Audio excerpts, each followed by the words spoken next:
मित्रांनो नमस्कार. तुमचं माझ्या युट्यूब चॅनलमध्ये स्वागत आहे.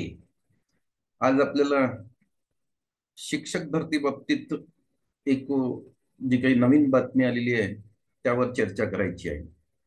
परंतु हे लक्षात घ्यायला पाहिजे की हे शिक्षक भरती जी आहे ही पवित्र पोर्टल मार्फत नाही.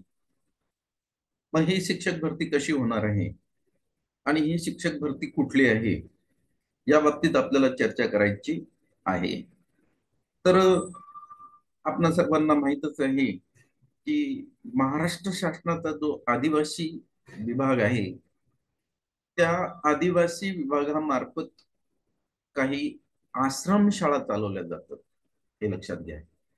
आणि एक विशेष आहे, या आश्रमशाळांना शिक्षण सेवक नाही आहे, त्यांना डायरेक्ट शिक्षक म्हणून रुजू केले जाते. तर आपल्या या महाराष्ट्रामध्ये ज्या काही शासकीय उच्च माध्यमिक आश्रमशाळा आहेत त्या शासकीय उच्च माध्यमिक आश्रमशाळांची संख्या 141 आहे. बघा मी तुम्हाला किती पद भरल्या जातील म्हणजे किती पदांना शासनाची मंजुरात मिळालेली आहे ते सुद्धा आजच्या या व्हिडिओमध्ये सांगणार आहे. त्यासाठी तुम्हाला हा व्हिडिओ सुरुवातीपासून शेवटपर्यंत बघावा लागणार आहे. आणि जर हा व्हिडिओ तुम्हाला आवडला तर त्याला लाईक करायला तुम्ही विसरू नका. आणि आपण जर नवीन असाल तर जरूर आपण माझ्या चॅनलला सबस्क्राईब करा. म्हणजे अशा प्रकारचे जे काही नवनवीन व्हिडिओ आपण ज्या काही लेटेस्ट न्यूज येत असतात शिक्षण क्षेत्राबाबतीत त्यावर आपण चर्चा करत असतो. तर ती चर्चा जर आपल्याला ऐकायची असेल तर जरूर माझ्या चॅनलला आपण सबस्क्राईब करायला पाहिजे. चला, आजचा मुद्दा असा आहे की शासनाने आदिवासी विभागामार्फत ज्या काही उच्च माध्यमिक आश्रमशाळा चालवल्या जातात त्यामध्ये शिक्षकांची भरती करण्यासाठी मंजुरात दिलेली आहे. मग आता ही शिक्षकांची जी भरती होणार आहे याच्यासाठी काय क्वालिफिकेशन लागणार आहे, शैक्षणिक किंवा व्यावसायिक जे काही क्वालिफिकेशन आहे ते काय लागणार आहे आणि हे जे पद आहेत हे कुठल्या गटासाठी आहेत. 1 ते 4 गटासाठी आहेत, 6 ते 8 गटासाठी आहेत, 9 ते 10 गटासाठी आहेत की 11-12च्या गटासाठी आहेत. तर मित्र, आपल्या लक्षात आलं असेल मी अगोदर शब्द जो वापरलेला आहे तो उच्च माध्यमिक आश्रमशाळा वापरलेला आहे. त्यामुळे ह्या ज्या नवीन जागा आता निघणार आहेत ज्याला मंजुरात भेटलेली आहे त्या 11-12 या गटासाठी आहेत. आणि शासनामार्फत ज्या उच्च माध्यमिक आश्रमशाळा चालवल्या जातात याच्यामध्ये जे विभाग आहेत, कला विभाग आहे, वाणिज्य विभाग आहे आणि विज्ञान विभाग आहे, हे लक्षात घ्या. तर ज्या ठिकाणी कला विज्ञान किंवा कला वाणिज्य किंवा वाणिज्य विज्ञान असे 2 विभाग आहेत अशा ठिकाणी जे कनिष्ठ महाविद्यालयीन शिक्षक म्हणतो आपण त्याला किंवा उच्च माध्यमिक शिक्षक असं म्हणतो ते आतापर्यंत त्यांची जी मान्यता होती ती 6 पदांची होती.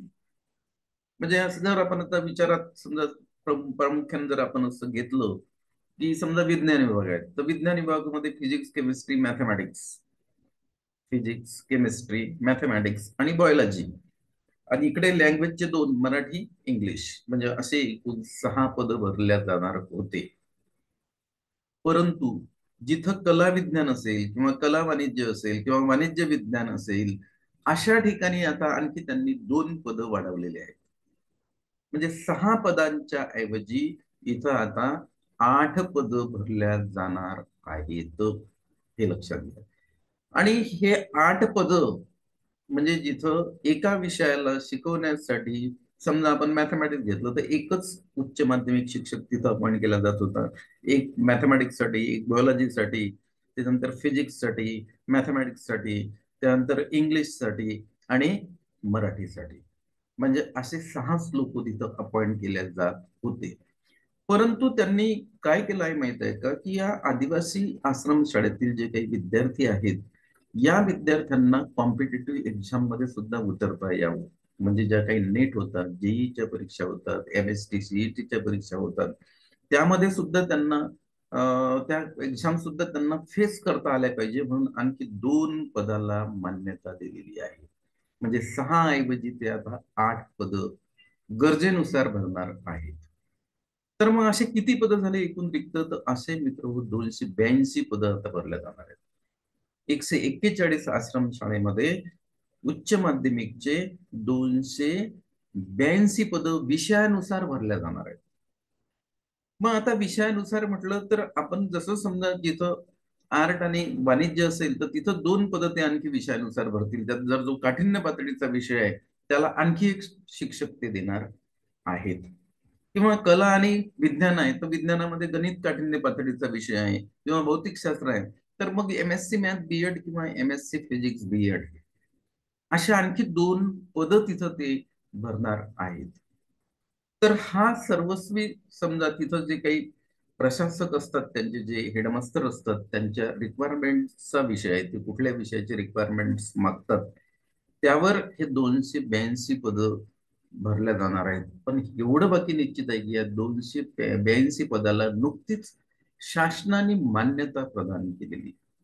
त्यामुळे लवकरच याची आता ऍडव्हर्टाइजमेंट निघणार आहे आणि ऍडव्हर्टाइजमेंट निघाल्यानंतर तुम्हाला तुमचं जर समजा शैक्षणिक आणि व्यावसायिक क्वालिफिकेशन त्या दृष्टिकोनातून असेल तर तुम्हाला तिथं अप्लाय करावं लागणार आहे. आणि अप्लाय केल्यानंतर शासकीय आश्रमशाळा असल्यामुळे इथं नॉन ग्रँटचा प्रश्नच येत नाही. ह्या सर्व अनुदान प्राप्त शाळा आहेत मित्रांनो, हे लक्षात घ्या, कारण ह्या शासनाच्याच आहेत. त्यामुळे इथं एक तर शिक्षण शुल्क नसतो आदिवासी आश्रमशाळेला, हा एक सगळ्यात महत्वाचा भाग आहे.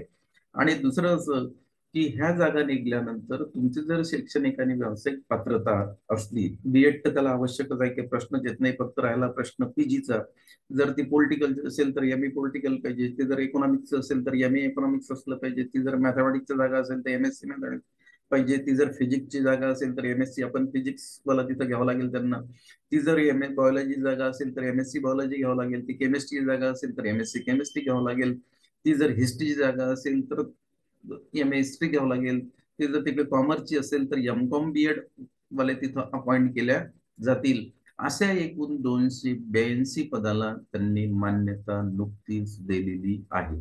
आणि ही सुद्धा एक जे काही आपले शिक्षक उमेदवार आहेत त्यांच्यासाठी गुड न्यूज आहे.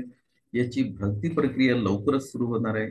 याची ऍडव्हर्टाइजमेंट निघाल्यानंतर मी त्यावर सुद्धा आपल्यासोबत चर्चा करणार आहे. आपलं त्यावर लक्ष आहे. फक्त आता याला सध्या काय झालं, मान्यता मिळालेली आहे. म्हणून आपले जे काही शिक्षक उमेदवार आहेत त्यांच्यासाठी आणखी ही एक गुड न्यूज आहे मित्र हो.